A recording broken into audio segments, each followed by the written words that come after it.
औज़ुबिल्लाहि मिनश्शैतानिर्रजीम बिस्मिल्लाहिर्रहमानिर्रहीम अल्हम्दुलिल्लाहिल्लज़ी ज़िक्रुहु लिश्शरफ़ि ज़ाकिरीन व शुक्रुहु फ़ौज़ुन लिश्शाकिरीन व ताअतुहु निजातन लिलमुतीईन।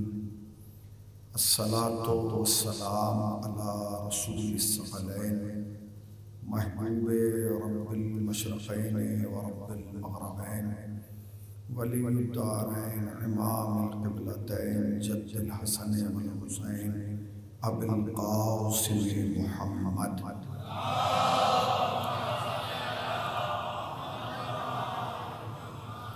अम्मा बअदु फ़क़द क़ाल अल्लाहु हक़ सुब्हानहु तबारक व तआला व क़ौलुहुल हक़। बिस्मिल्लाहिर्रहमानिर्रहीम इन्नद्दीना इंदल्लाहिल इस्लाम। सलावत पढ़ते हैं।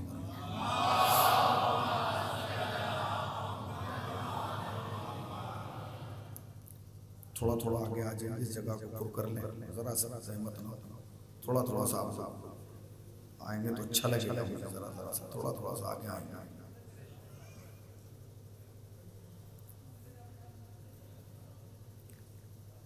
थोड़ा थोड़ा सा आगे आइए, ज़रा सा।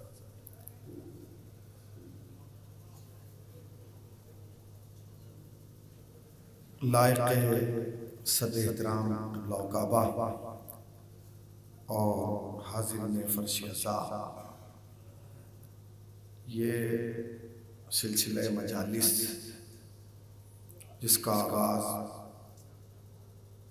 6 रोज़ पहले किया गया था, ये आज अपने 6ठे मरहले में दाखिल हो रहा है। ये नहीं कहूँगा कि आखिरी मरहले में दाखिल हो रहा है, या आज ये सिलसिला ख़त्म हो जाएगा। इसलिए कि जिस घराने में हम पैदा हुए हैं, उस घराने में हमें माँ बचपन ही में सिखा देती है कि जिस काम का आगाज़ अहले बैत से किया जाए वो कभी ख़त्म नहीं होता। अहले बैत का नाम, अहले बैत का वसीला, अहले बैत का तवस्सुल दवाम की अलामत होता है। तो दुनिया में जितनी चीज़ें भी आले मोहम्मद के नाम पर शुरू की गई हैं, वो वक्तन मुलतवी तो की जा सकती हैं मगर ख़त्म नहीं की जा सकती। ये मजलिसें भी आइंदा बरस तक के लिए मुलतवी कर दी जाएंगी मगर ख़त्म नहीं की जाएंगी। ख़त्म वो होते हैं और उनका जिक्र होता है कि जिनका वजूद ख़त्म हो जाए। अल्हम्दुलिल्लाह हम किसी ज़माने में भी उनके दरवाजे पे बैठे ही नहीं जो ख़ुद भी ख़त्म हो गए और उनका जिक्र भी ख़त्म हो गया। हमने हमेशा उस दरवाजे को अपनाया है, उस दरवाजे को, उस चौखट को अपनाया है कि जो दरवाज़ा भी बाकी है और दरवाजे वाले भी बाकी हैं। बिला तफरीक़ मज़हब व मिल्लत लोग मजलिसों में आते हैं, और बिलखुसूस अगर कोई अहले सुन्नत वल जमात हमारा भाई इन मजलिसों में आता है तो हम उसका तहे दिल से इस्तक़बाल करते हैं। इसलिए कि साल भर की मजलिसों में आना और है, अज़ाए फ़ातिमिया की मजलिसों में आना और है। हुसैन की मजलिस में सब आ सकते हैं, फ़ातिमा की मजलिस में सब नहीं आ सकते। शायद मेरा लफ्ज़ कमज़ोर रह गया, आप तक बात नहीं पहुँची, मुझे एहसास दिलाइएगा कि मैं शीशे के सामने नहीं शीयों के सामने पढ़ रहा हूँ। इसलिए कि शीशा नहीं बोलता, शिया बोलता है। याद रखिएगा, साल भर आप मजलिसें कीजिए, लोग आ जाएंगे और आते हैं, बिला तफरीक़ मज़हब व मिल्लत आते हैं, मगर फ़ातिमा की मजलिस में सब नहीं आते। इसी वजह से हम साल भर की मजलिसों का मुकाबला इन 6-7 मजलिसों से नहीं कर सकते। जानते क्यों? इसलिए कि साल भर जो मजलिसें होती हैं उसमें हम दुनिया को ये बताते हैं कि यजीद कौन था। इन मजलिसों में हम ये बताते हैं कि यजीद को यजीद बनाने वाले कौन थे। अल्लाहु अकबर। सलावत पढ़े बर मोहम्मद वाले मोहम्मद।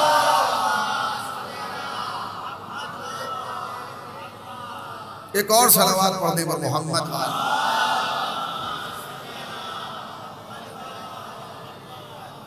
आप खुद देखिए, आप खुद सोचिए, आप इस बात को महसूस कीजिए। क्या 10 साल पहले, 10 बरस पहले अज़ाए फ़ातिमिया शान से होते थे?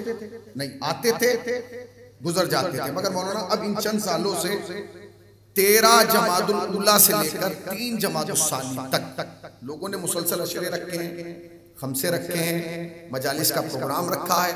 और हमारी आपसे भी ये गुजारिश है, और जहाँ जहाँ तक आवाज़ जा रही है, सोशल मीडिया का ज़माना है, कि शिया कौम इस बात की कोशिश करे कि 13 जमादुल उला से लेके 3 जमादुल सानी तक कोशिश करे जितना हो सके अपने आप को अज़ाए फातिमिया में मसरूफ रखे, अज़ाए फातिमिया में अपने आप को मशगूल रखे। इसलिए क्योंकि ये अज़ाए फातिमिया, ये आप ऐसे ही समझ रहे हैं 10 साल के अंदर कोई चीज इतने शबाब पर नहीं आई। आज तक आप तारीख उठा के देखिए, 10 साल के अंदर, 10-15 साल के अंदर कोई भी चीज इतनी तेजी से नहीं फैली। 10 साल पहले अगर आप इसी इलाके में, इन्हीं बस्तियों में देखेंगे तो अज़ाए फातिमिया की 1 आध 2 महीने से होती थी, वो भी खवातीन करने। आज देखते देखते पूरी दुनिया में, तो क्या ये आपकी कोशिश से हो रहा है? क्या मेरी कोशिश से हो रहा है? या कोई पर्दे में बैठ के चाह रहा है कि अज़ाए फातिमिया ऐसे हो? नहीं पहुंचे। आखिर इसके पीछे राज क्या है? ये दुनिया में छा जाना अज़ाए फातिमिया का, जिस शान से आपके यहाँ हो रही है, उसी शान से रायबरेली में हो रही है, उसी शान से लखनऊ में हो रही है, पूरे दुनिया में सरासर किश्वर, सरासर जहान अज़ाए फातिमिया हो रही है। इसका मतलब ये कि ये मेरी और आपकी कोशिश से नहीं हो रही है, इसके पीछे कोई बड़ी ताकत है। और वो ताकत जानते हैं, वो मेरी और आपकी नहीं है, वो पर्दे वाला है। वो चाहता यह है कि जैसे दुनिया में हुसैन का कातिल बेनकाब हुआ है,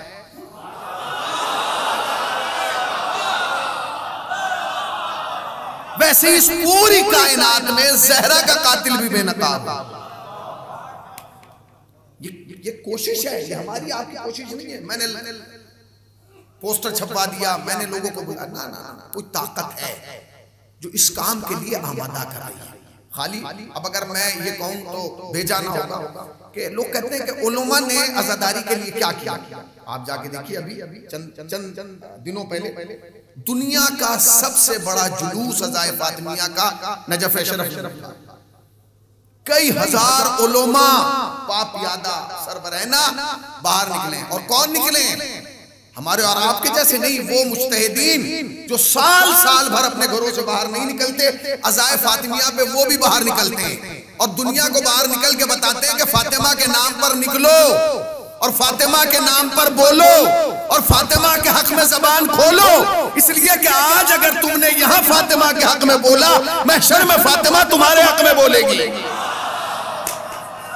सलावत पढ़े ना पर मोहम्मद वाले मोहम्मद पर।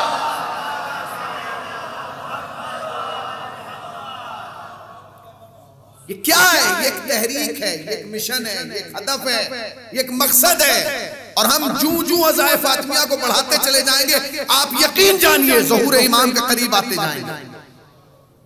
अज़ाए फातिमिया का पहला पैगाम जानते क्या है? पहला पैगाम अज़ाए फातिमिया का पहला पैगाम ये है, शहादत फातिमा का पहला पैगाम ये कि हमेशा हक के साथ रहना, चाहे तुम तन्हा हो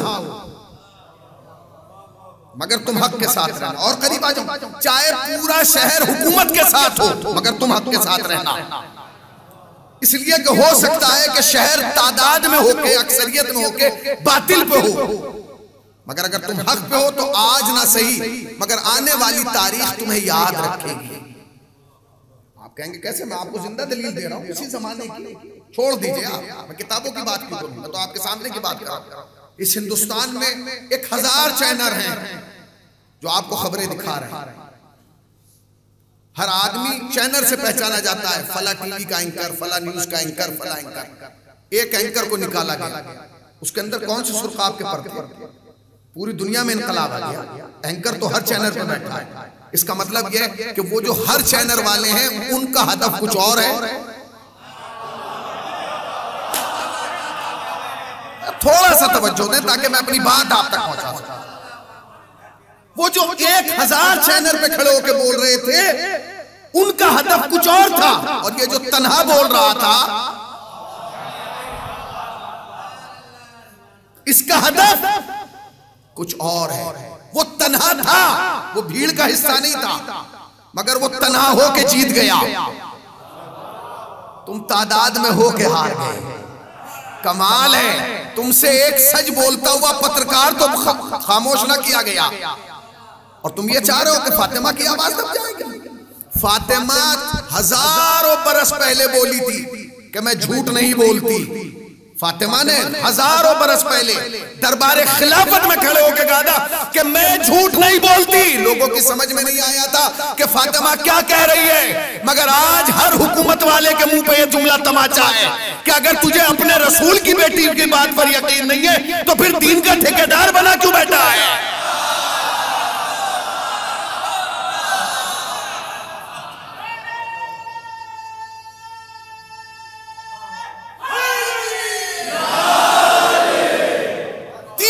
ठेकेदार जिस आय करीमा को मैंने तिलावत किया, एक भी फर्द बशर ऐसा नहीं है जो इस आय करीमा का हाफिज ना हो। इस आयत का कोई भी लेना देना अय्याम ज़ाय फातिमिया से नहीं। बच्चे बच्चे को आयत, हर आदमी सोच रहा होगा ज़ाय फातिमिया की मजलिस है और मौलाना ये आयत लेके बैठ गए। दर हकीकत अगर आयत यही पढ़नी चाहिए, इसलिए कि अज़ाय फातिमिया आपको शियों को नहीं समझाना है, अज़ाय फातिमिया मुसलमानों तक पहुंचाना है। जानते हैं आप? अब आप कहेंगे मौलाना इसकी वजह क्या है? याद रखिएगा, यजीद पे लानत भेजने वाला शिया नहीं है। फिर सुन, ऑन रिकॉर्ड होगा, यजीद पे लानत भेजने वाला शिया नहीं है। यजीद पे तो कोई भी लानत भेज सकता है। आप एक हिंदू से कहेंगे यजीद पे लानत भेज देगा, एक सिख से कहिए, एक ईसाई से कहिए, वो लानत भेज देगा। इसी तरीके से यजीद के बाप पे लानत भेजने वाला भी शिया नहीं है, यजीद के दादा पे भी लानत भेजने वाला शिया नहीं है। इन पे तो कोई भी लानत भेज सकता है। आप कहेंगे तो फिर शिया कौन है? शिया वो नहीं है जो प्रोडक्ट पे लानत भेजे, शिया वो है जो कंपनी पे लानत भेजे। भाई मेरा लफ्ज बहुत वजनी था, मेरा लफ्ज बहुत वजनी है। सलावत पढ़े पर मोहम्मद वाले मोहम्मद पर।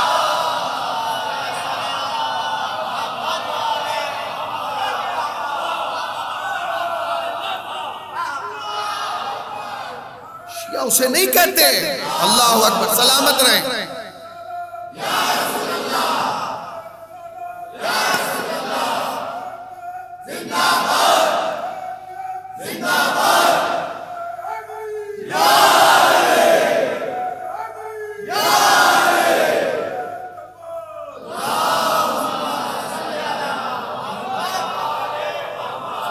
फिर सुन लीजिए, शिया उसे नहीं कहते जो यजीद पे लानत भेजे। भाई यजीद पे तो लानत में किसी से भी भिजवा सकता हूँ।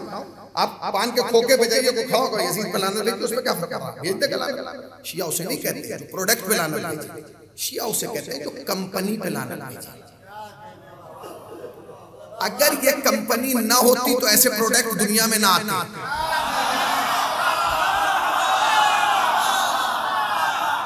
कंपनी देखिए ना, कंपनी कहां से चल रही है? कंपनी का दरवाजा बंद कीजिए। आपको किसी एक कंपनी की एक गाड़ी पसंद नहीं आई, वो मॉडल फेल हो गया, फ्लॉप हो गया, उसने अगले हफ्ते दूसरा मॉडल उतार दिया, लोग वो खरीदने लगे। फिर तीसरा होता है, कंपनी आए, टाटा की एक गाड़ी चली, दूसरी नहीं चली, उसने तीसरी निकाल दी, महिंद्रा की एक चली, दूसरी नहीं चली, वो दमादम गाड़ियां निकाल। मगर अगर आप गाड़ी की कंपनी ही बंद करा देते तो चाहे जितने मॉडल हों, मगर मार्केट में कोई अपनी स्पीड नहीं पकड़ पाएगा। तो हमें कंपनी को बंद करना है। मुहर्रम मॉडल की मुखालफत करता है, अय्याम ज़ाय फातिमिया कंपनी की मुखालफत करता है। अब इसमें सब नहीं आ सकते और सबको हमें बुलाना है, इसलिए कि जब तक सब ना आए तब तक सब की बात ना पहुंची। मैंने एक मजलिस यहीं पढ़ी थी, चौहार में शायद, जिसमें मैंने पढ़ा था कि रसूलुल्लाह के जनाजे में कितने लोग थे। वो खुद एक सवाल है। लोग कहते हैं कि लोग जनाबे ज़हरा के जनाजे में नहीं आए। जनाबे ज़हरा ने तो खुद नहीं आने दिया। कहां बैठे भाई? मैं थके हुए का मैं जिम्मेदार नहीं हूं। फिर सुन लीजिए, लोग कहते हैं भाई सवाल ये नहीं पैदा हो रहा, हमारे दिल में इस बात का दर्द है ही नहीं कि लोग सैयदा के जनाजे में नहीं आए, क्योंकि सैयदा ने तो मना कर दिया था। ना आए। सवाल ये नहीं है, सवाल ये कि लोग रसूलुल्लाह के जनाजे में क्यों नहीं। अच्छा, जनाब सैयदा ने क्यों मना किया था वो भी सुन लीजिए। जनाब सैयदा ने इसलिए मना किया था क्योंकि रिवायात के अंदर वारिद है, जो बाहर खड़े ये भी सुने, रिवायात के अंदर वारिद ये हुआ है, क़िबला मौजूद है कि जब कोई मोमिन इस दुनिया से इंतकाल करता है और मोमिनीन उसका जनाजा उठा के कब्रिस्तान तक पहुंचा देते हैं और उसे कब्र में लिटाते हैं, जैसे ही तख्ते रख के चलते हैं तो फौरन कब्र में एक आवाज आती है। वो क्या होती है? एक आवाज गूंजती है, ए नए मकान में आने वाले नए मेहमान, अल्लाह ने तुझे ये तोहफा दिया है कि अल्लाह ने उन सब के गुनाह बख्श दिए हैं और उन्हें बख्श दिया है जिन्होंने तेरे जनाजे में शिरकत की। अब अगर उचाहार आप तक नहीं पहुंचा तो मैं क्या करूं? शुक्रिया शुक्रिया। अब मैं अरबी फारसी में तो खिताब नहीं कर रहा हूं, मैं उर्दू में पढ़ रहा हूं। अगर आप तक पहुंचे तो मुझे लगा बताइएगा कि हर हुसैनी तक हुसैनी की बात पहुंच गई।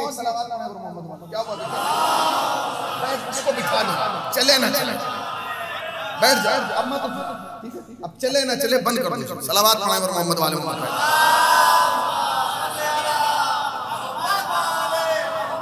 एक तो ये कैमरा बहुत देर में बना है, इसकी इस जमाने में जरूरत थी नहीं। अगर ये उस जमाने में बना हुआ होता जिस जमाने में दरवाजा जलाया गया था तो हमें सुनाने की जरूरत नहीं थी, सुनाने की जरूरत ही नहीं थी, दिखा देते।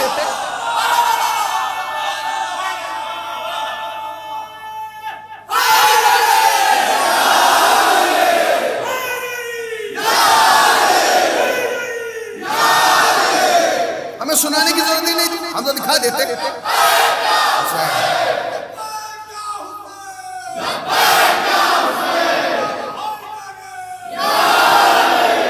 अब सुनते रहिएगा, बहुत लंबी चौड़ी मुझे गुफ्तगू नहीं करना, 40 से 50 मिनट में खत्म कर देना। फिर सुनिए भाई, लोग फातिमा के जनाजे में नहीं आए, नहीं, फातिमा ने आने ही नहीं दिया, मना कर दिया, नहीं आना, इनको नहीं, नाम लेके मना किया, इन्हें नहीं बुलाना। क्यों? इसलिए कि रिवायत क्या कहती है? रिवायत कहती है कि जब किसी मोमिन को कब्र में लिटाया जाता है तो उसकी कब्र में एक आवाज गूंजती है, नए मकान में आने वाले नए मेहमान, अल्लाह ने तुझे पहला तोहफा ये दिया है कि जितने लोगों ने तेरे जनाजे में शिरकत की अल्लाह ने उन सब के गुनाह माफ कर दिया और उन्हें बख्श दिया। ये रिवायत है, आपने गौर ही नहीं किया। इसका मतलब यह कि जो मेरे जनाजे में शिरकत करेगा वो बख्शा जाएगा, जो आपके जनाजे में शिरकत करेगा वो बख्शा जाएगा, जो इनके जनाजे में शिरकत करेगा वो बख्शा जाएगा, जो वैस साहब के जनाजे में शिरकत करेगा वो बख्शा जाएगा, जो मौलवी साहब के जनाजे में शिरकत करेगा वो बख्शा जाएगा, जो हमारे जनाजे में शिरकत करे वो तो बख्शे जाए। तो फिर जब सैयदा के जनाजे की बात आएगी, जुमला सुनिए, जुमला सुनिए, जुमला ऐसी इसलिए नहीं कहा कि 50 आदमी बोले। अगर बात आप तक पहुंच रही है तो मुझे एहसास दिलाइएगा कि हर हुसैनी तक हुसैनी की बात पहुंच गई।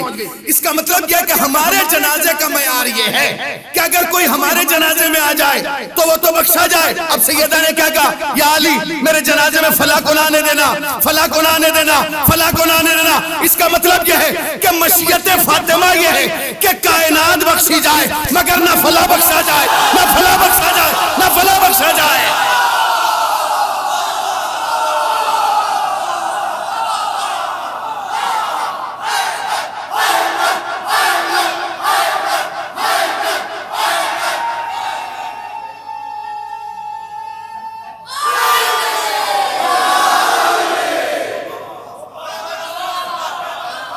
सवाल ये नहीं है, सवाल ये नहीं है कि लोग फातिमा ने तो खुद दरवाजा बंद कर दिया था, भाभी बंद कर दिया था, ना कोई तारीख के शब में जनाजा उठाओ, शराइत रखे थे। वो बातें मैं मसाइब की दुनिया में अर्ज करूंगा। अगर एक लम्हा सुना भाई, पूरी दुनिया, आज आप पूरी दुनिया में कहीं भी चले जाएं आपको मुसलमान मिल जाएंगे, हर एयरपोर्ट पर, हर स्टेशन पर, हर बस अड्डे पे, हर चौराहे पे मुसलमान आपको और हर मुल्क में मिलेगा। अक्सर मुल्क हुआ है कि जहां आपको मुसलमान से मुलाकात हो जाएगी। अब ये आपकी अपनी किस्मत है कि जिससे आप मिल रहे हैं वो असली है कि नकली है, वो तो आपकी भाई हर देखिए, याद रखिएगा, जब कोई कंपनी कोई चीज निकालती है ना और वो प्रोडक्ट स्पीड पकड़ लेता है तो और बहुत सारी छोटी कंपनियां उसी लेवल का नकली निकाल देती हैं, कलर वही रखते हैं, बस आई और ई का फर्क कर देते हैं ताकि जल्दी से कोई खरीदने वाला स्पेलिंग पे गौर ना करे और माल हमारा बिक जाए। मगर याद रखिए वो माल उस वक्त तक तो चलता है जब तक नए आदमी के हाथ में रहता है, मगर जब कोई तजर्बेकार उसे खाता है तो जैसे ही मुंह पे रखता है फौरन थूक देता है जबान से।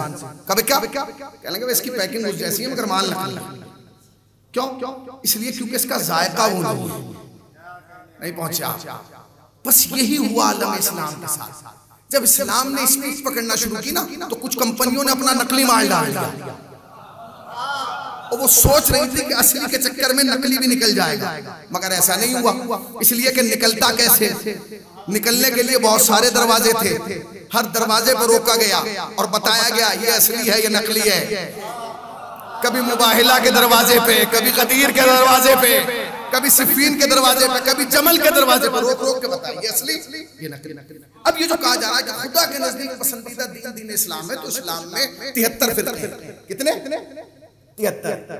उनमें से 2 फिरके जरा जोरों में, एक वो जो ला इलाहा इल्लल्लाह मुहम्मद रसूलुल्लाह का कलमा पढ़ते हैं, एक वो जो ला इलाहा इल्लल्लाह मुहम्मद रसूलुल्लाह अलीउल्लाह का कलमा पढ़ते हैं। दोनों मुसलमान हैं, वो भी मुसलमान है और ये भी मुसलमान है। अच्छा, जब दोनों मुसलमान हैं तो ये इख्तलाफ क्यों है, ये फासला क्यों? आप देखिए दोनों का अल्लाह एक, दोनों का अल्लाह एक, ला इलाहा इल्लल्लाह मुहम्मद रसूलुल्लाह वाला और ला इलाहा इल्लल्लाह मुहम्मद रसूलुल्लाह अलीउल्लाह, दोनों का अल्लाह एक है, दोनों का रसूल एक है, दोनों का काबा भी एक है, दोनों की किताब भी एक है, दोनों हज पे भी एक ही मौसम में जाते हैं। ऐसा नहीं है कि आप जिलहिज में जाएं और शिया कहें कि हम तो रजब में जाएंगे हज पे, जबकि शियों के बच्चे को पता है कि रूहे काबा रजब में आई है।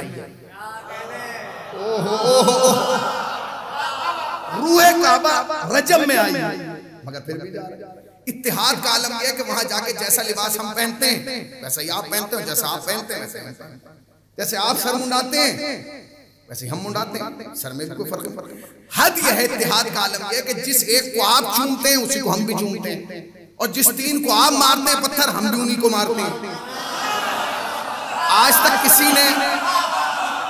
किसी ने ये डिमांड नहीं रखी कि हमारे 3 बुत अलग बनाओ, नहीं, इत्तिहाद है। अच्छा, जब सब कुछ एक है तो इख्तलाफ क्यों है? अल्लाह एक है, रसूलुल्लाह एक है, काबा एक है, किबला एक है, वो इख्तलाफ नहीं हुआ क्योंकि दुनिया ने फकत इस्लाम को लिया है। तुमने खाली इस्लाम नहीं लिया, इस्लाम के साथ मोहसिनाने इस्लाम को भी लिया है। झगड़ा इस्लाम पे नहीं है, झगड़ा मोहसिनाने इस्लाम का। आप कहेंगे मौलाना मोहसिना इस्लाम क्या? ये जिन्होंने इस्लाम पे एहसान किया, तो इस्लाम पे किसने एहसान किया? इस्लाम ने हम पे एहसान किया कि हमें वहशी से इंसान बनाया, इंसान से मुसलमान बनाया, मुसलमान से सलमान बना दिया। नहीं, हम पे तो इस्लाम का एहसान है, मगर कुछ हस्तियां ऐसी हैं जिन्होंने इस्लाम पर एहसान किया। इस्लाम तो एक कानून था ना, एक निजाम था, एक सिस्टम था, ठीक है। इस्लाम के हाथ नहीं थे, इस्लाम के पाँव नहीं थे, इस्लाम की ज़बान नहीं थी। तो मेरा एक आपसे ही कहना है कि इस्लाम का एहसान ही है। मिसाल के तौर पर मैं यहाँ आया कुछ 4 महीने पढ़ने के लिए, मैं भी आया और मेरा बैग भी आया। सच बताइए, मैं खुद आया, बैग खुद आया, जबकि उसके अंदर अम्मामा भी था, बाबी थी, कबाब, सब कुछ उसके अंदर था, मगर उसकी हैसियत नहीं थी कि खुद आ जाए। वो मजबूर था, सब कुछ उसमें था, मगर मजबूर था। जब मैंने उठाया तो उठा, जहां मैंने रख दिया वहां रखा गया, जब मैं लेके चला तो चल दिया, जब मैंने चाहा तो रुक गया। बस इस्लाम भी एक कानून का नाम था। ये कानून मक्के और मदीने की सरहदों तक रह जाता। ये ऊंचाहार कैसे आ गया बगैर पाँव के? ये पूरी दुनिया में कैसे फैल गया बगैर जबान के? इसका मतलब यह कि खाली इस्लाम को नहीं मानना है, उन्हें भी मानना है जिन्होंने अपनी जबान दी है। कहां बैठे मैं ले जा रहा हूं, उन्हें भी मानना है। अब आप कहेंगे कैसे? देखिए, खाली इस्लाम को नहीं मानना, इस्लाम के साथ 3 हस्तियों को मानना है। एक वो जो इस्लाम लाया है, एक वो जिसने इस्लाम फैलाया है, एक वो जिसने इस्लाम बचाया है। फिर सुन लीजिए, एक इस्लाम लाने वाला, एक फैलाने वाला, एक बचाने वाला। जिस दिन इन तीनों को मान लिया गया उस दिन इत्तिहाद हो जाएगा, उसी दिन इत्तिहाद होगा। खाली इस्लाम को नहीं मानना, लाने वाले को भी, फैलाने वाले को भी, बचाने वाले को भी। अब आप कहेंगे कि मौलाना आप कहना क्या चाहते हैं? बहुत करीब आ रही। देखिए, दुनिया में आज जब आप इंटरनेशनल एयरपोर्ट पर खड़े होते हैं तो आपका पासपोर्ट देख के साइड में खड़ा कर दिया जाता है, इधर आओ। आप साइड में आ गए, क्या हुआ? आपकी चेकिंग जरा कायदे से होगी, आपका सामान जो है वो इंसानी कुत्ते को बुलाया जाएगा, वो चेक करेगा। क्यों? क्योंकि आपका नाम एक मुस्लिम नेम है, लिहाजा आप दहशतगर्द हो सकते हैं, रोका जाता है। हमारा अफसोस का मकाम यह है कि हम एयरपोर्ट पे तो रुकते हैं और बहुत गुस्सा होते हैं, मगर आज तक हमने घर वापस आके अपने महल्ले के मौलवी साहब से ही पूछा कि भैया हमने तो किसी का घर नहीं जलाया, हमने तो किसी की गर्दन नहीं काटी, हमने तो किसी को सूली नहीं चलाया, फिर हमें एयरपोर्ट पे रोक के दहशतगर्दों वाला बर्ताव क्यों हो रहा है? कहीं ऐसा तो नहीं कि माजी में किसी ने किसी का घर जलाया हो? भाई मैं क्या कह रहा हूं, जिसकी सजा हमें मिल रही है नहीं तो भैया ये क्यों हुआ? ये इख्तलाफ क्यों हुआ? इख्तलाफ ये हुआ कि लोगों ने दुकानों से इस्लाम लिया, मकानों से नहीं लिया। अगर मकान से लेते तो इख्तलाफ ना होता। आप कहेंगे किस मकान से लेते? भैया इस्लाम उसी मकान से लेना था जहां ये तीनों मिलते, लाने वाला भी, फैलाने वाला भी, बचाने वाला भी। और मैं अपनी तरफ से नहीं, आलम इस्लाम से गुजारिश करूंगा कि अपनी तारीख से ये तीन नाम निकाल के दे, लाने वाले का, फैलाने वाले का, बचाने वाले का। तो तीन ही नाम देंगे। लाने वाले का नाम मोहम्मद, फैलाने वाले का नाम अली, बचाने वाले का नाम हुसैन। लाने वाले का नाम मोहम्मद, फैलाने वाले का नाम अली, बचाने वाले का नाम। अब अगर इस्लाम आपको चाहिए तो उसी दरवाजे पे जाना जिस दरवाजे के अंदर ये तीनों हो और एक साथ हो, लाने वाला भी, फैलाने वाला भी, बचाने वाला भी। अब जुमला सुनिए, पूरी दुनिया में दो ही घर ऐसे हैं जहां ये तीनों एक साथ मिल सकते हैं, या अबू तालिब का घर या फातिमा का घर। आए हाय, या अबू तालिब का घर, या आप कहेंगे मौलाना तीसरा क्यों नहीं है? क्योंकि इनकी रिश्तेदारी नहीं है तीसरे से।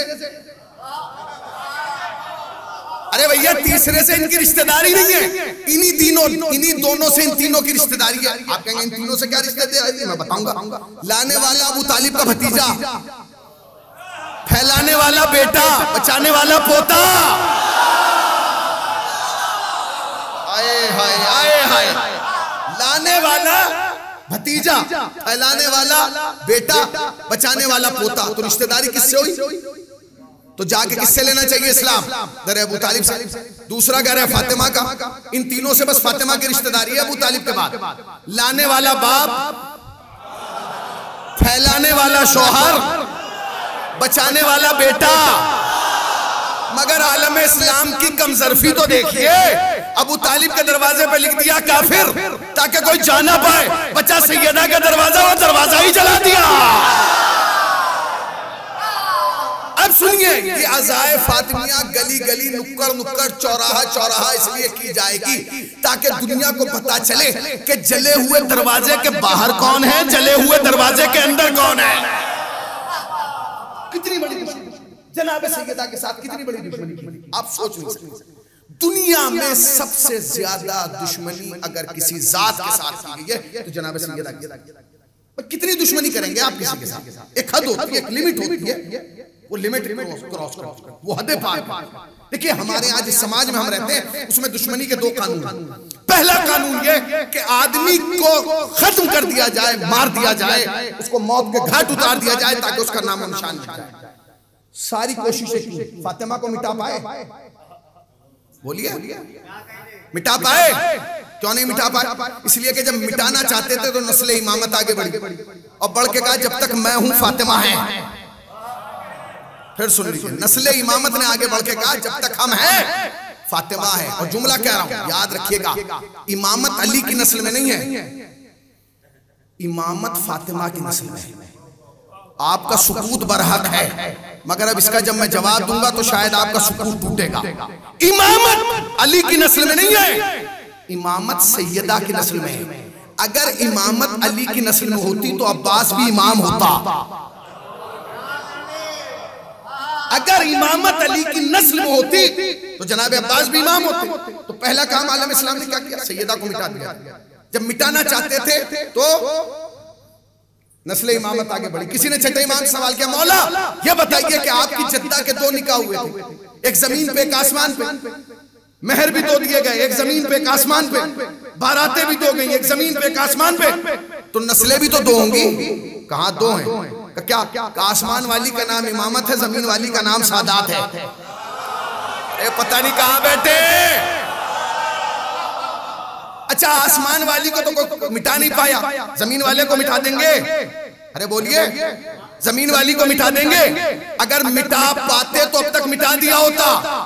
इसलिए कि पूरी दुनिया में सबसे ज्यादा तुम्हें ही मारा जा रहा है, तुम्हें ही कत्ल किया जा रहा है। और जब पूरी दुनिया में शियों का कत्ले आम हो रहा था, उस वक्त हसन नसरुल्लाह ने एक जुमला कहा था, ओ हमें मारने वालों कान खोल कर सुन लो, अगर हम मारने से खत्म होते करबला ही में हो गए होते।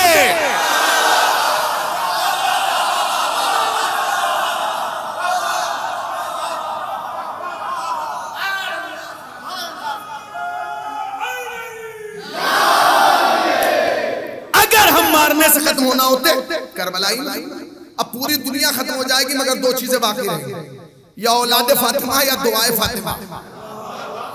ना औलाद फातिमा खत्म होगी ना इंशाअल्लाह दुआए फातिमा। तो पहला काम क्या किया? जनाब सैयदा को वजूद को खत्म कर दिया, नस्ल इमामत आगे बढ़ी और बढ़ने के बाद का जब तक हम हैं सैयदा है। दूसरा काम क्या किया? सुन लीजिए, दूसरा काम ये किया कि अगर आप किसी को मार ना पाए तो जिंदगी में उसके किरदार पर इतने पेबंद लगा दें कि वो अपने आप को बरकरार न रख पाए। आलम इस्लाम ने ये करना चाहा, इनके पास तो लिबास नहीं है, इनके पास तो फला नहीं है, अल्लाह ने जन्नत से लिबास भेज दिया। जब ज्यादा आगे बढ़े तो आयत तीर आगे बढ़ी, तो पढ़ने के बाद कहा जिसके दामन पे मैं हूं उसके किरदार को कोई घटा नहीं सकता। आपने गौर ही नहीं किया, सैयदा की जमानत दो ने ली, इमामत ने कहा मिटने नहीं देंगे, आयत ने कहा घटने नहीं देंगे। इमामत मिटने नहीं दे रही थी, आयत घटने नहीं दे रही थी। अब क्या किया जाए? ना घटा पा रहे ना मिटा पा रहे, तो अब नया काम किया। जो नया काम किया वो सुनिए ताकि आपको पता चले दुश्मनियां ऐसे नहीं की जाती। जनाब सैयदा से कैसे दुश्मनी? हमारे यहाँ हिंदुस्तान में एक रिवाज है कि अगर कोई बहुत लंबी लाइन खींच दे तो उसे मिटाने में वक्त जाए ना करो, इसलिए कि शायद तुमसे ना मिट पाए। लिहाजा फर्क क्या किया जाए? कैस की बगल में 2-3 लाइनें और खींच दो ताकि जब बाहर वाला आए तो उसे यही ना पता चले असली कौन सी है नकली कौन सी है। बस यही हुआ फातिमा के साथ कि जब ना मिटा पाए ना घटा पाए तो तारीख इस्लाम लिखने वालों ने फातिमा के बगल में 2-3 लकीरें और खींच दी, यानी 2-3 नाम और लिख दिए। अरे जरा जागिए, मैं क्या कह रहा हूं? 2-3 नाम और लिख दिए, ये और ये, और उसके बाद ब्रैकेट में एक जुमला लिखा, वो जुमला सुनिए। लिखा कि रसूलुल्लाह के 3 बेटियां और थी फातिमा के अलावा। रसूलुल्लाह के 3 बेटियां और थी फातिमा के अलावा। रसूलुल्लाह के 3 बेटियां और थी फातिमा के अलावा। क्या तुम्हें लिखने वाले की कमजोरी नजर नहीं आई? क्या तुम्हें लिखने वाले की मजबूरी नजर नहीं आई? क्या तुम्हें लिखने वाले की मजलूमियत नजर नहीं आई? उसने क्या लिखा? उसने लिखा रसूलुल्लाह के 3 बेटियां और थी। ये नहीं लिखा कि फातिमा के 3 बहनें और थी। इसका मतलब ये कि लिखने वाला भी जानता था कि मोहम्मद की बेटियां बनाना आसान है, फातिमा की बहनें बनाना आसान नहीं है।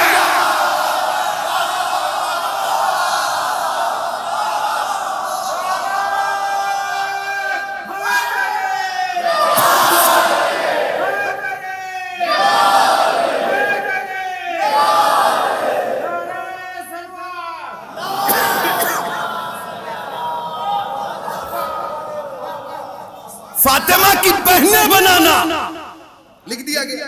रसूलुल्लाह के 3 बेटियां। मैं आपसे पूछ रहा हूं, आप पे कोई फर्क पड़ा? और देखिए लिखने वाले की अक्लमंदी। और साहब लिखने वाले ने काम ये दिखाया कि जो नाम लिखे वो भी हमारे कबीले के लिखे, अपने के नहीं पहुंचे आप। जो नाम लिखे वो भी हमारे कबीले के लिखे कि रसूलुल्लाह की जो 3 बेटियां थी उनके ये नाम था, अपने कबीले के नहीं लिखे, क्योंकि वो जानता था कि अगर अपने कबीले के लिखूंगा तो लोग नाम समझ जाएंगे कि ये हो ही नहीं सकता। पता नहीं कहां बैठे हैं आप, नहीं पहुंचे आप। अगर पहुंच जाते तो मजलिस बहुत ऊपर चली जाती। उन्होंने क्या लिखा? रसूलुल्लाह के 3 बेटियां और। आप पे फर्क पड़ा? अरे पड़ा क्या पड़ेगा? ये तकरीबन 30-40 मिनट तो हो ही गए मुझे पढ़ते, अभी तक नहीं पढ़ा तो फिर कब पड़ेगा? अरे भैया रसूलुल्लाह के 3 बेटियां और। मैंने वो साहब से आप करवलाई हैं 3 बेटियां, इन्होंने कहा 13 लिखवा दीजिए। मैंने कहा इनसे बात करता हूँ, ये मर्सिया खान है, इनके अंदर जज्बा विलायत है। इन्होंने कहा 30 लिखवा दीजिए। जैसे जैसे बढ़ता रहा, छोड़ो इनको, कोई बुजुर्ग आदमी बुजुर्ग को ढूंढा, उसने कहा 30,000 लिखवाइए, कोई फर्क नहीं था। मैंने कहा भाई सबको छोड़ो, पूरी बस्ती एक जैसी हो गई, किबला के पास चला। मैंने किबला इन्होंने लिखा कि रसूलुल्लाह की 3 बेटियां होती हैं। मौलाना ने कहा 3 लाख लिखवाई।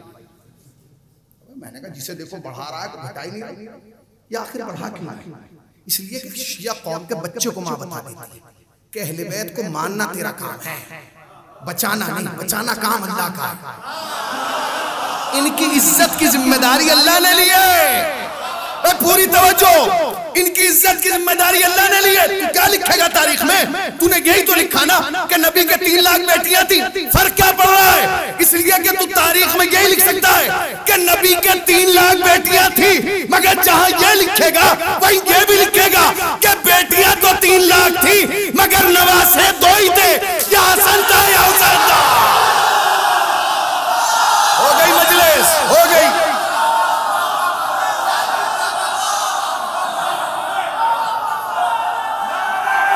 बिखर के नहीं मिल गए।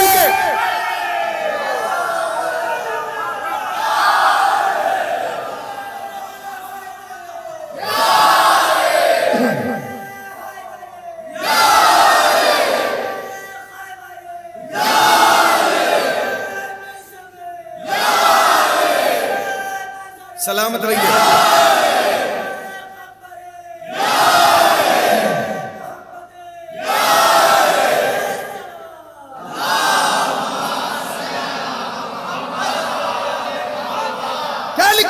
यही तो लिखेगा, क्या लिखेगा? यही तो लिखेगा। अच्छा यही तो लिखेगा कि नबी के 3 लाख बेटियां थी, लिख दे। मगर यही लिखेगा नवासे 2 ही थे। क्या सर? अच्छा छोड़ दीजिए, सारी बातें छोड़ दीजिए, मेरी बातों को आप सीरियस ले रहे हैं, नबी की बात को तो ले लो। नबी ने कहा अदालत से काम लो। किसके साथ? भाइयों के साथ, समाज के साथ, मुआशरे के साथ, पड़ोसी के साथ, अपने खानदान के साथ। हद ये हो गई कि नबी ने फरमाया औलाद के साथ भी अदालत से काम। मसलन आपके 2 बेटे, अगर एक को प्यार करो तो दूसरे को भी करो, एक को गले लगाओ तो दूसरे को भी लगाओ, एक को आगोश में उठाओ तो दूसरे को भी उठाओ, एक को कोई गिफ्ट दो तो दूसरे को भी दो, एक को चीज दो तो दूसरे को भी दो। नबी हमें बता के गए कि अदालत से काम ले। नबी ने खुद लिया। मैं आपसे पूछ रहा हूं, लिया? भाई नबी के 4 बेटियां थी आपके मुताबिक। जहेज का मशहूर है,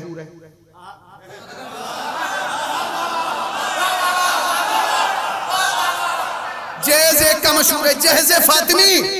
किताबों में एक ही का तो जहेज मशहूर है, जहेज फातिमी। तो क्या तीनों को दिया नहीं था? और सुनिए भाई साहब, दामाद जितना भी शरीफ हो, मगर जब ये देखता है ना कि फला को ये मिला है, फिर वो तेवर बदल देता है।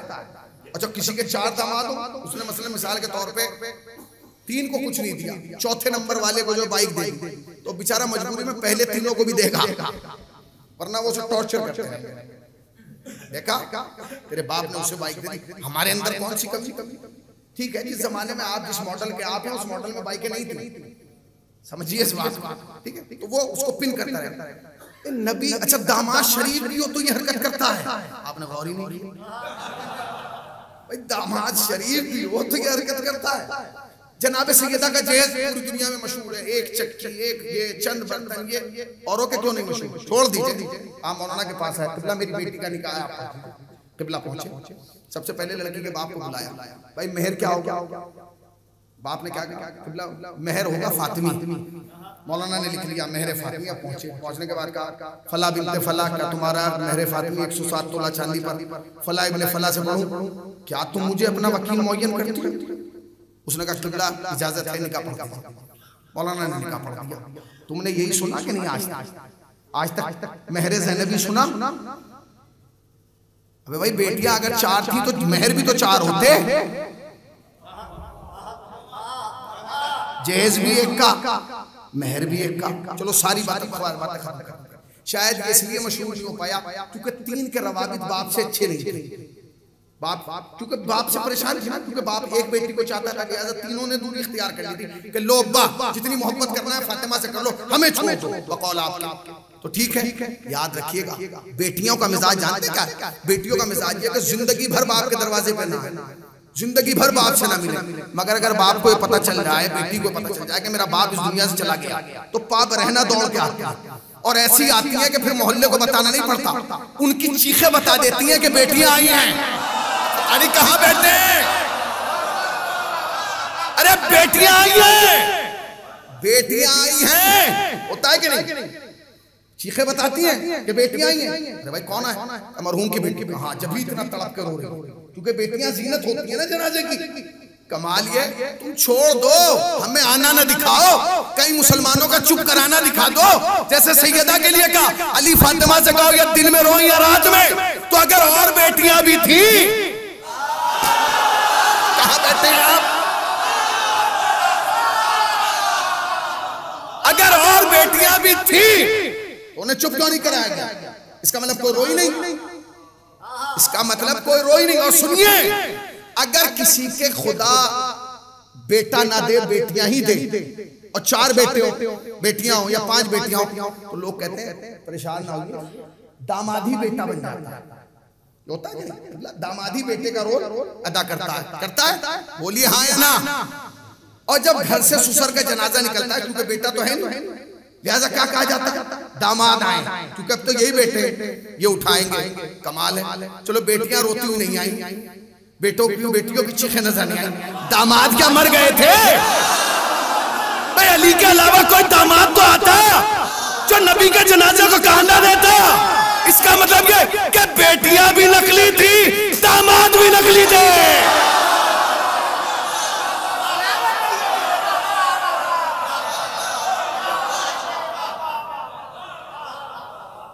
बेटियां भी नकली, दामाद भी नकली। वरना आप कह रहे हैं रसूलुल्लाह की भाई कहां गई? बेटियां थी तो कहां गई?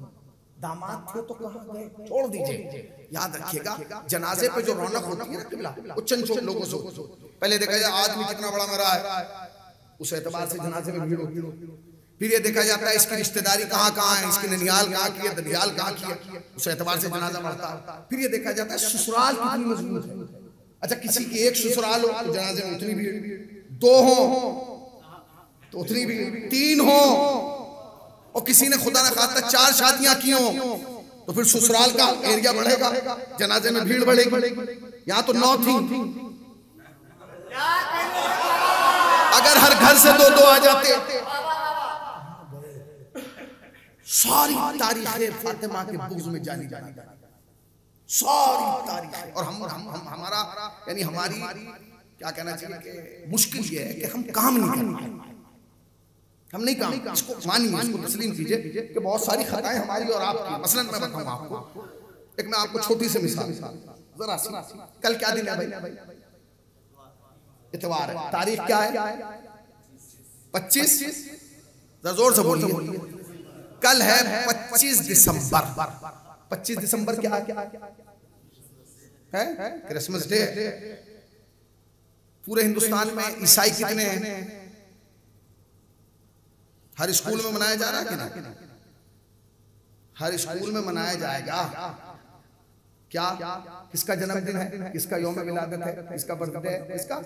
हजरत ईसा का। कमाल है, उसका जन्मदिन इतने बड़े पैमाने पे मनाया जा रहा है जिसे पर्दे में उठा के छुपा दिया गया। तो कमाल है, जिसे छुपाया गया उसका तो यौम पैदाइश इतनी धूमधाम से मनाया जा रहा है, और जिसे 1.25 लाख में दिखाया गया।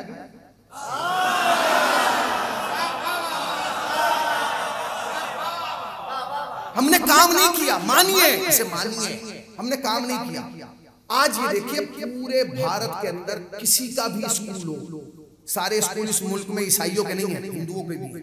मगर जब आपका बच्चा जाता है तो अगले दिन नोट लेके आता है, कल अपने बच्चे को लाल कपड़े पहना के भेजिएगा, सेंटा की टोपी पहना के भेजिएगा, और आप भेजते हैं। क्यों भेजते हैं भाई? क्यों? क्योंकि उन्होंने इस पे काम किया है। कमाल है, हजरत ईसा का नाम तो बाकी है ही, सेंटा का भी है। ये सेंटा क्या है? इसकी तारीख पढ़िए आप। मैं भी पढ़ रहा था रास्ते में जब आया, बोला ना 280 साल पहले ये आदमी गुजरा। इसका काम ये था कि ये 25 दिसंबर को लोगों के घर जाके तोहफे देता था, ताकि जब अगली 25 दिसंबर आए तो उन्हें याद रखा जाए। ये इसकी मीरास नहीं है, ये तो हमारे मासूमीन ने फरमाया कि गदीर के दिन तोहफा दो ताकि गदीर याद रहे।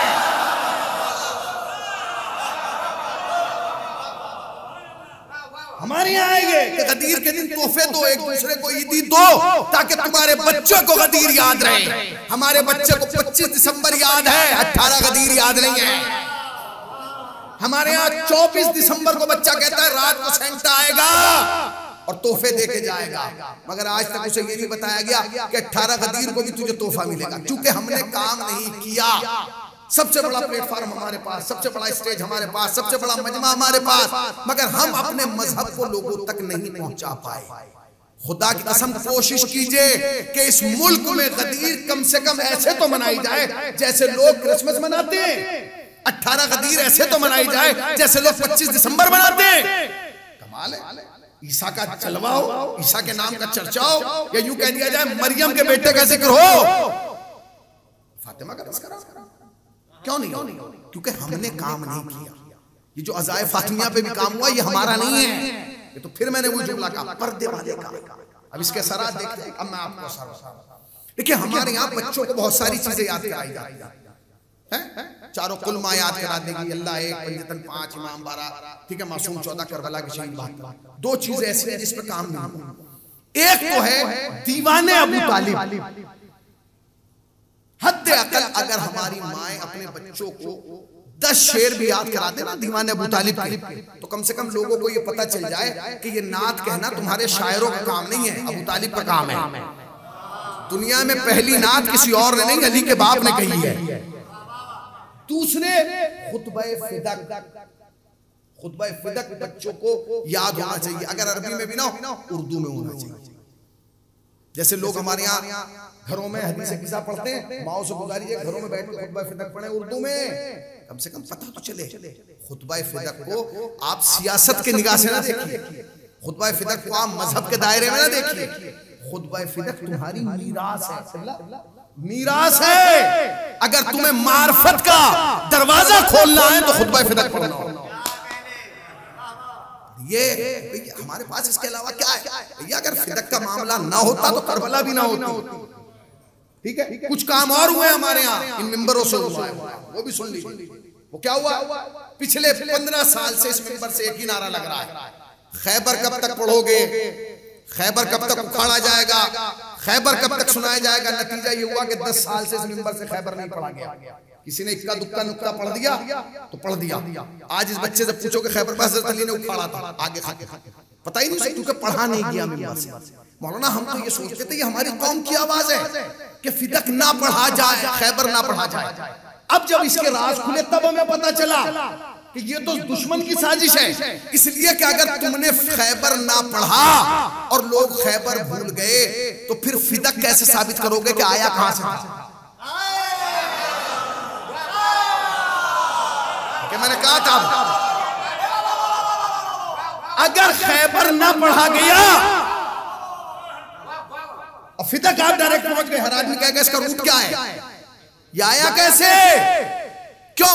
इसलिए कि अगर खैबर ना होता फिदक ना होता, फिदक ना होता जहरा के पास ना आता, जहरा के पास ना आता, दुश्मन छीनते ना, दुश्मन ना छीनते, जहरा दरबार में ना जाती, जहरा दरबार में ना जाती, जहरा को झुटलाया ना जाता, जहरा को झुटलाया ना जाता तो झुटलाने वाले पर लानत ना होती। इसका मतलब ये कि ये खैबर से रोका नहीं जा रहा है, कातिल पे लानत से रोका जा रहा है।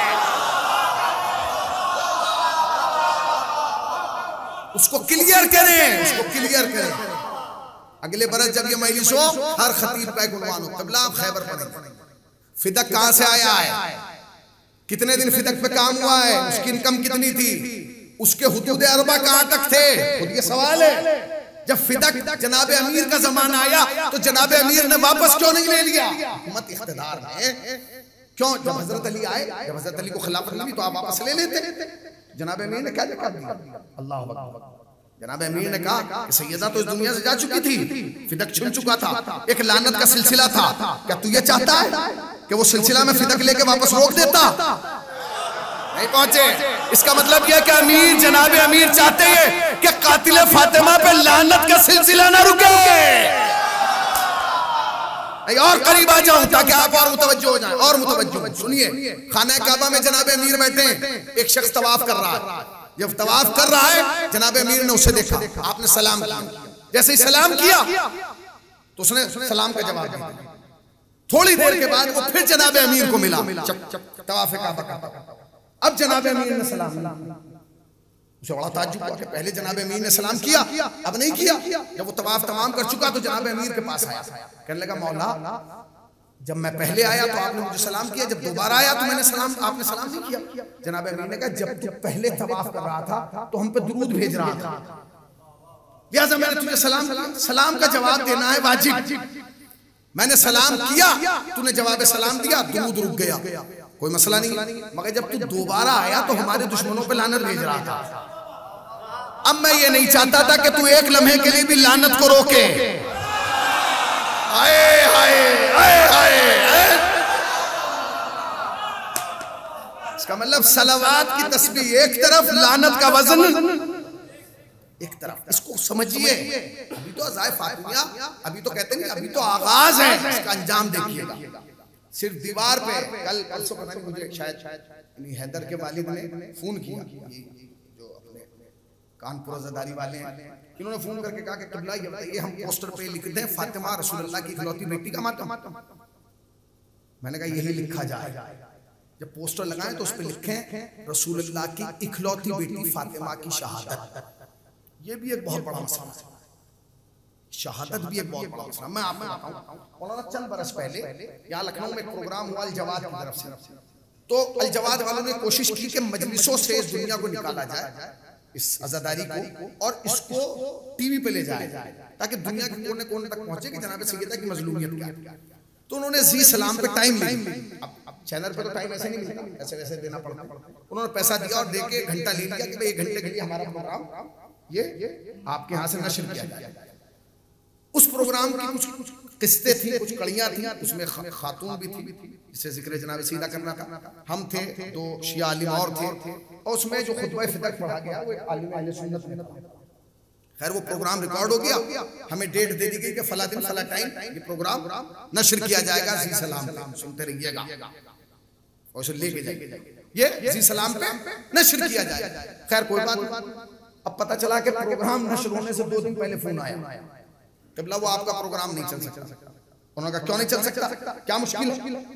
कहा देखिए हमें तो कोई मुश्किल नहीं, हमें तो मामला पैसे से था, हमने पैसा ले लिया, चलाइए कुछ, अगर हमें कोई मुश्किल नहीं, मुश्किल हजरत को है, हजरत से आके। अब जब उन्होंने कहा हजरत से आके मिलिए, तो अब आपके दिमाग में क्या आया कि हजरत को किस चीज से प्रॉब्लम है? हर आदमी के ज़हन में कहा कि हजरत को जो प्रॉब्लम है वो खुतबा फिदक से होगी, खुतबा फिदक नहीं चलना चाहिए।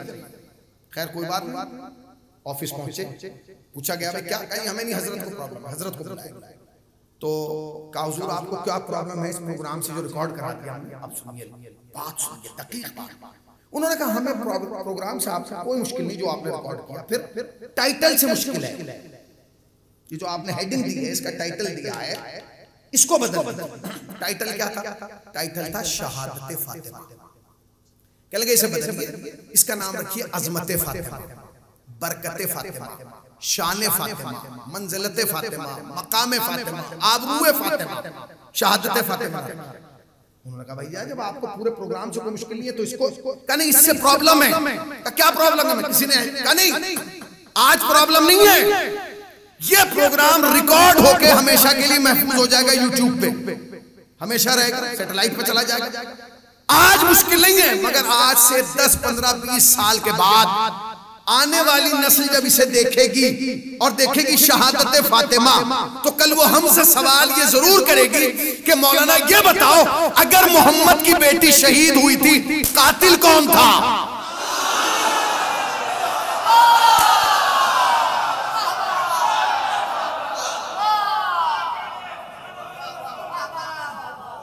अगर मोहम्मद की बेटी कातिल कौन था?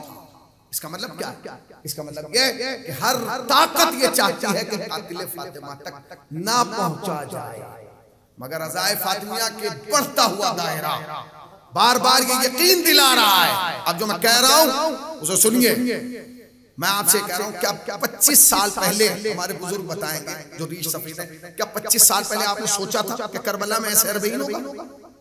सोचा था? कोई तसव्वुर था करबला के ऐसे अरबईन का जैसा हो रहा है? नहीं। क्यों?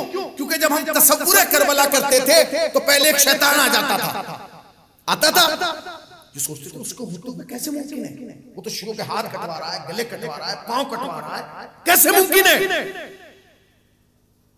फिर क्या हुआ? अरबईन हुआ। जो रोक रहा था उसकी नस्लें हैं, उसकी असलें हैं, ना उसकी नस्ल बची, ना असल बची, ना फसल बची। अरबईन हो रहा है कि नहीं? अब मैं मिंबर से कह रहा हूं, मौला अब्बास का आलम को हाथ लगा के इंशाअल्लाह बहुत जल्द आप ये देखिएगा कि जन्नतुल बकी में अज़ाए फातिमिया होगी। आप कहेंगे कैसे होगी?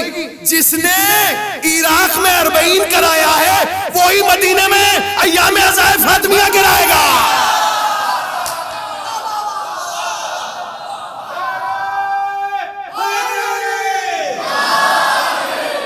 अज़ाए फातिमिया, इसे जितना हो सके बढ़ाइए, जितना हो सके इसका ताउन कीजिए, इसे आगे बढ़ाइए। ताउन का मतलब ये नहीं कि पैसा देना, ताउन आपका आना एक ताउन, आपका बैठना एक ताउन, आपका सुनना एक ताउन है, आपका यहाँ गिरिया करना एक ताउन।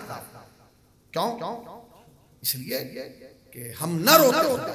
खुद सोचिए कि एक बस्ती में, और वो भी वो बस्ती जो मदीनतुर रसूल है, जिसमें सहाबा का हुजूम है, उस बस्ती में एक दरवाजे को नजर आतिश कर दिया। दरवाजा जला। अच्छा, मैं आपसे पूछूं, क्या लोग दरवाजे को नहीं जानते थे? 6 महीना सिर्फ रसूलुल्लाह ने अली को नहीं पहचानवाया, फातिमा को नहीं पहचानवाया। उलमा कहते हैं कि 6 महीने तो सिर्फ रसूलुल्लाह ने दरवाजे का तारुफ कराया है। 6 महीने मुसलसल नबी का एक दरवाजे पे आके सलाम करना, क्या वजह है इसके पीछे? ताकि लोग इस दरवाजे को ज़हन में रखें। अगर कोई मौलवी नमाज सुबह के बाद 1 महीना किसी के दरवाजे पे बैठ के चाय पी लेना तो कई साल तक बस्ती में गुल होता है। अरे मौलाना कहाँ है? वहीं मिलेंगे, उन्हीं के यहाँ जाते हैं, उन्हीं के यहाँ चाय पीते हैं, उन्हीं के यहाँ मिलते हैं सुबह के बाद। रसूलुल्लाह 6 महीने, क्योंकि रसूलुल्लाह को मालूम था कि इस दरवाजे पर ये तारीख गुजरना है। तीसरा दिन रसूलुल्लाह की शहादत को, तीसरा दिन लोग आ गए, दक्कुल बाब किया। बाज़ रिवायत कहती है 300 अफराद जमा होकर आए, 300 कम नहीं। सीधा से कहा कि अली को हमारे हवाले नहीं करेंगे, अली को तुम्हारे हवाले नहीं। पीछे एक खबीस आगे बढ़ा, उसने बढ़ने के बाद कहा कि फातिमा, अगर तुमने अली को हमारे हवाले ना किया हम दरवाजे में आग लगा देंगे। कहा ना दरवाजे में आग लगा देंगे। तो जो और साथ आए थे कांप गए, तुम्हारा दिमाग खराब हो, तुम इस दरवाजे को आग लगाओगे बच्चों पे कैसे? क्योंकि अंदर अली है, अली की तलवार का मुकाबला तुम में से कोई नहीं कर सकता। अरब की धरती पे कोई ऐसा बेटा किसी माँ ने नहीं जना जो अली की तलवार के मुकाबले को रोक सके। तो शख्स ने कहा कुछ भी हो जाए, चाहे आज जितना जुल्म हो जाए, अली तलवार नहीं उठाएंगे। कहा तुझे कैसे मालूम? मुझे मालूम है, नबी ने वक्त आखिर अली से वादा किया, अली कुछ भी हो जाए तलवार नहीं उठाएंगे। एक शख्स ने लकड़ियां जमा। हमारे यहाँ लफ्ज है जो उम्मन थाना कचहरी की दुनिया में इस्तेमाल किया जाता है, नामजद रिपोर्ट। 11 लोग हुए जो नामजद हैं इस केस में। नामजद नाम मौजूद है उनकी तारीख में। मैं नहीं कहता कि कौन जनाब सैयदा का दरवाजा जलाने आया था, किसने क्या किया। उलमा अहले सुन्नत की वीडियोस मौजूद हैं। अल्लामा इसहाक साहब ने अल ऐलान कहा है, किताबें दिखाई हैं, और बहुत सारे उलमा हैं, जाके नाम दरवाजे पर लकड़ियां जमा। 11 लोगों ने दरवाजा जला। मिसाल के तौर पर मैं आपसे सवाल कर रहा हूं कि जो दरवाजा लगा है अगर इसे जला दिया जाए दरवाजा गिर जाएगा? नहीं, दरवाजा जलेगा, गिरेगा नहीं। क्यों? क्योंकि दरवाजे की पकड़ दीवारों में, तो ये दीवार से दरवाजा कैसे? उलमा कहते हैं कि एक बल्ली नुमा चीज लकड़ी लाई गई, चोप बल्ली नुमा, 11 लोगों ने उसे पकड़ा और दरवाजे में दे के मारा। जब जाके दरवाजा, अब ये बताइए एक चीज दरवाजे पर लग रही, क्या मदीने में आवाज नहीं होगी? क्या मदीने के लोगों ने धुआं नहीं देखा? क्या मदीने के लोगों ने आवाज? बिलाखिर दरवाजा दीवार से निकल गया। दरवाजा निकल के गिर गया। अब रोने के लिए गिरा। हम न रोते अगर दरवाजा जमीन पे गिरता, हम न रोते अगर दरवाजा जमीन पे गिरता। दरवाजा सैयदा पे गिरा, सुन लिया? दरवाजा जला, गिरा तो सैयदा पे गिरा। सैयदा दरवाजे के नीचे आ गया। अब अगला जुमला सुना। वो 11 लोग जो दरवाजा तोड़ा था वो घर में दाखिल हो गए। मेरा तुमसे हाथ जोड़ के सवाल है, ये बताओ कि वो लोग 11 अंदर कहां से आए? ताबूत निकलना है,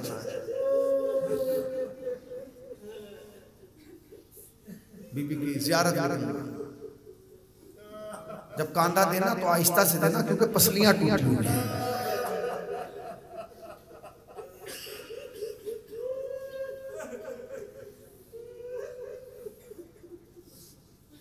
अभी नजफ करबला में बहुत बड़ी तादाद में उलमा ने सैयदा का ताबूत निकाला, तो बड़ी आहिस्ता आहिस्ता से निकाला। क्यों? क्योंकि हसनैन की मां थी, पसलियां टूटी हुई थी, पहलू शिकस्ता था। 11 लोग अंदर कहां से आए? दरवाजे से आए। इसे महसूस कीजिए। फिर सुनिए, सैयदा दरवाजे के नीचे, सैयदा पे दरवाजा, और 11 लोग उसी दरवाजे से चढ़ के अंदर आए। जब वो दरवाजे से आ रहे थे तो बस सैयदा ने मरसिए का एक जुमला कहा, अस्मा मेरा मोहसिन शहीद हो गया, मेरा बच्चा शहीद हो गया। वो 11 लोग अंदर आए और आने के बाद जनाबे अमीर के गले में रस्सी डाल दी। बहुत इत्मीनान से मसाइब, जनाबे अमीर के गले में रस्सी डाल दी। किस तरीके से जनाबे अस्मा ने और जनाबे फुज़ा ने जनाबे ज़हरा को निकाला, वो वही बीबियां जाने। जब जनाबे ज़हरा निकली और जनाबे अमीर के गले में रस्सी देखी, चश्मे ज़दन में जनाबे अमीर के पीछे आके खड़ी हो गई। अभी लोग समझ नहीं पाए कि ज़हरा अली के पीछे क्यों खड़ी। कोई समझा शायद पर्दे की वजह से, कोई समझा पता नहीं क्यों खड़ी, मगर इसका पता बाद में चला। जब लोग अली को खींचने लगे ना, और अली को उसको अली की जगह से ना हिला पाए, तो एक शख्स ने अपने गुलाम उनफुस से कहा, तो अली को क्यों नहीं खींच पा रहा? तो उसने कहा, कैसे खींचूं, फातिमा ने पीछे से पकड़ा हुआ। जज़ाकल्लाह, मौला तुम्हें को गम ना दे सिवाय पकड़ा हुआ है।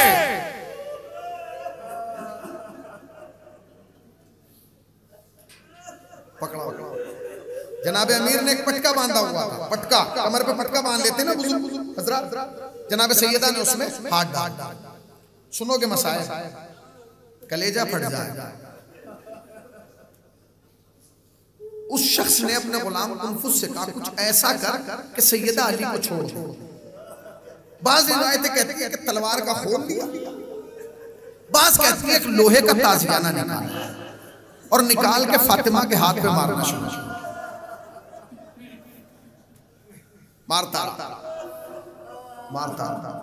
एक मकाम वो आया जब सैयदा ने अली को छोड़ दिया, मगर जब सैयदा ने अली को छोड़ा तो एक जुमला कहा, अस्मा गवाह रहना, मैंने अली को नहीं छोड़ा, मेरे हाथ की पकड़ खत्म हो गई, मेरी गिरफ्त खत्म हो गई।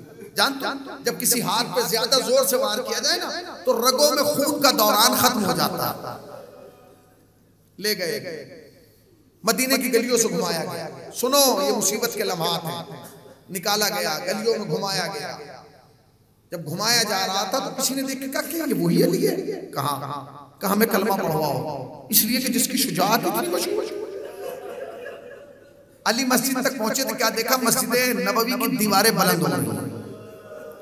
जब दीवारें बुलंद हो रही थी तो एक जुमला कहा, सलमान सैयदा से कहो कि इस उम्मत के लिए बद्दुआ ना करें और सर से चादर ना हटाएं।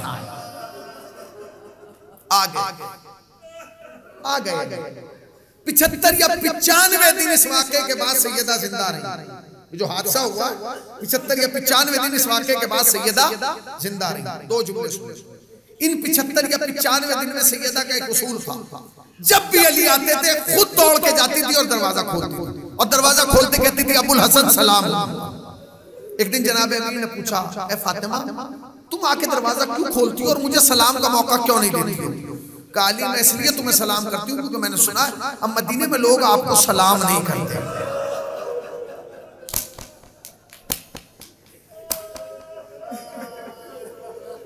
अब मदीने में लोग आपको सलाम नहीं करते।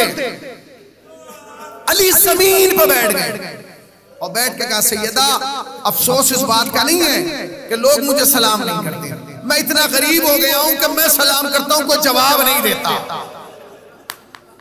रोने में कोताही ना करना। अगर फातिमा को उसके बाप को रोने दिया जाता तो हम ना रोते। सुनेंगे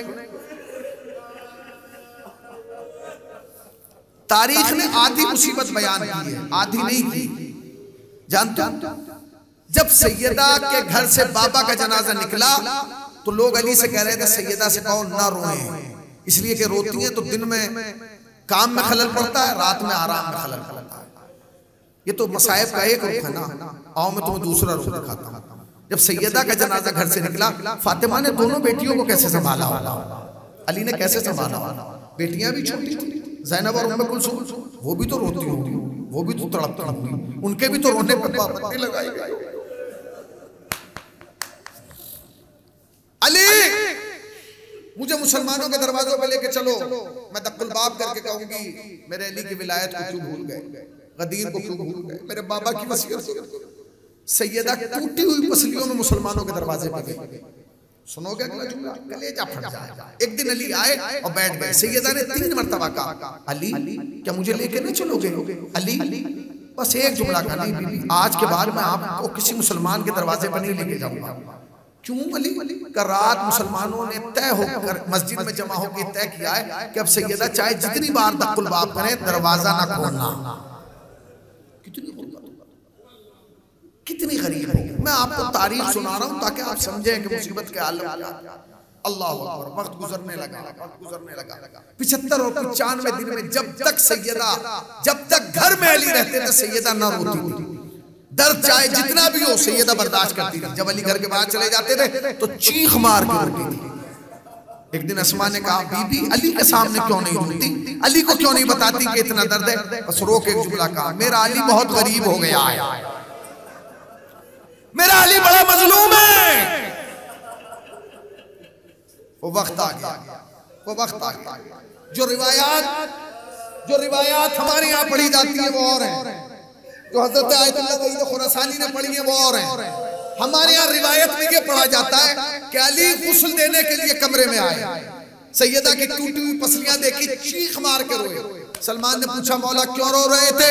तो अली ने कहा सलमान सैयदा की पसलियां टूट गई, मुझसे शिकवा नहीं किया। ये हमारे यहाँ रिवायत पढ़ी जाती है। मगर हजरत आयतुल्लाह वहीद खुरासानी खुदा उन्हें हयात तुलानी दे, उन्होंने अजीबोगरीब मसाइल पढ़े। वो कहते हैं पसलियों तक तो नौबत भी ना आई। जिस हुजरे में सैयदा को लिटाया गया था जब अली उसके अंदर गए तो चीख मार कर रोए। अस्मा ने कहा मौला क्यों रो रहे? का एहसास नहीं हो रहा कि चादर के नीचे कोई लेटा हुआ भी है?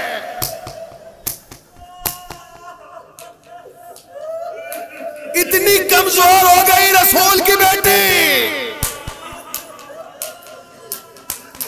इतनी कमजोर।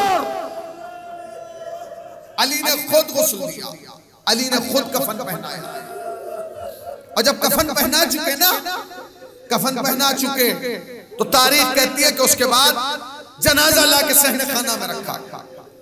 ज़ैनब आओ अम्मा को सलाम करो, उम्मे कुलसूम आओ अम्मा को सलाम करो, हसन आओ अम्मा को सलाम करो, हुसैन आओ अम्मा को सलाम करो। ये आपने सुना ना? इसमें भी हमारे यहाँ रिवायत कहती है, हमारे यहाँ ये पढ़ा जाता है कि हुसैन चीखे मार के रो रहे थे। आयतुल्लाह वहीद खुरासानी कहते हैं नहीं, सबसे ज्यादा जो चीखे मार के रो रहे थे वो इमाम हसन थे। जब अस्मा और फिजा ने आगे बढ़ के कहा मौला अगर आप ऐसे रोएंगे हुसैन को कौन संभालेगा? मौला अपने ऊपर काबू रखिए, ऐसे ना रोइए। तो इमाम हसन ने एक जुमला कहा अस्मा तूने इंसाफ नहीं किया, जो मेरी आंखों ने देखा वो हुसैन ने नहीं देखा। मौला आपने क्या देखा? कि मैंने देखा जब मेरी माँ दरबार से वापस आ रही थी फला ने मेरी माँ के रुखसार पर तमाचा।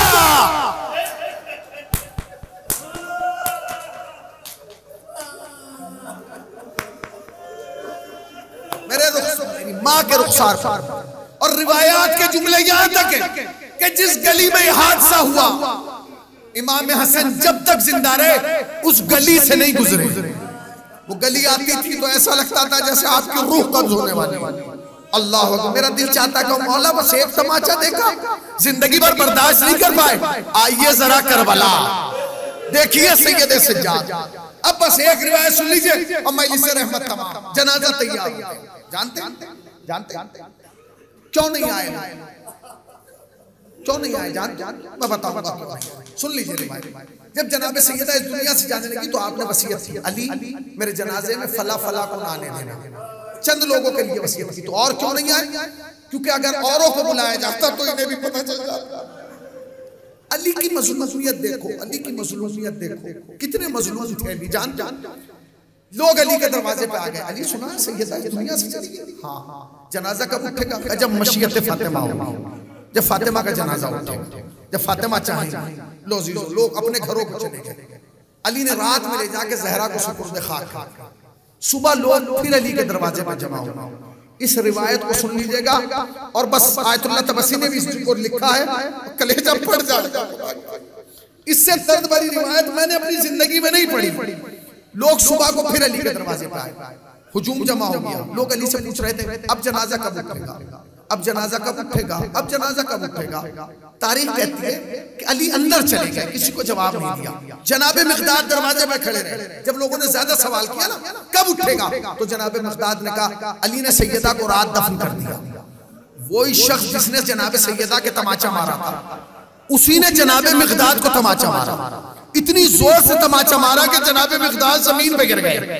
जब उठे तो तड़पते हुए उठे। लोगों ने कहा मिक़दाद कैसे रो रहे हो, किसने तमाचा मारा है? कहा नहीं, ये सोच कर रो रहा हूं जब इसने मुझे इतनी जोर से तमाचा मारा है, अरे फातिमा को कितनी जोर से मारा होगा जब मैं बर्दाश्त नहीं कर पाया। अरे दुख्तरे रसूल, अरे फातिमा। अल्लाहु अकबर। किसी को नहीं बुलाया, ले गए। रात के अंधेरे में जनाजा उठा। सुन लीजिए दो जुमले और मजलिस रहमत तमाम। जनाबे सैयदा की कुछ वसीयतें, वो वसीयतें सुन लीजिए। क्या वसीयत की थी? या अली गुस्ल दीजिएगा, कफन पहनाइएगा, खुद दफन कीजिएगा। उसके बाद एक वसीयत की थी, या अली जब रात को उठ के मेरे हुसैन को पानी पिला दिया करना, मेरी कब्र पे आके कुरान पढ़ दिया करना। जनाबे अमीर का उसूल ये था, हर रात आधी रात ढलने के बाद कब्र सैयदा पे जाते थे, कुरान पढ़ते थे, सुबह होने से पहले बंद करते थे, वापस आ जाते थे। एक दिन जो कब्र ज़हरा पे पहुंचे ना और अली ने कुरान खोल के कहा बिस्मिल्लाह, कब्र ज़हरा को ज़लज़ला आया। अली ने दोनों हाथ कब्र फातिमा पे रख दिए। ए दुख्तरे रसूल खैर तो है। कब्र ज़हरा से आवाज आई, अली वापस चले जाओ। क्या क्यों? क्या प्यास के मारे मेरा हुसैन बिस्तर पे करवटें बदल रहा है। ए बीबी, आज हुसैन की प्यास का इतना ख्याल, हाय करबला, 3 दिल का प्यासा हुसैन।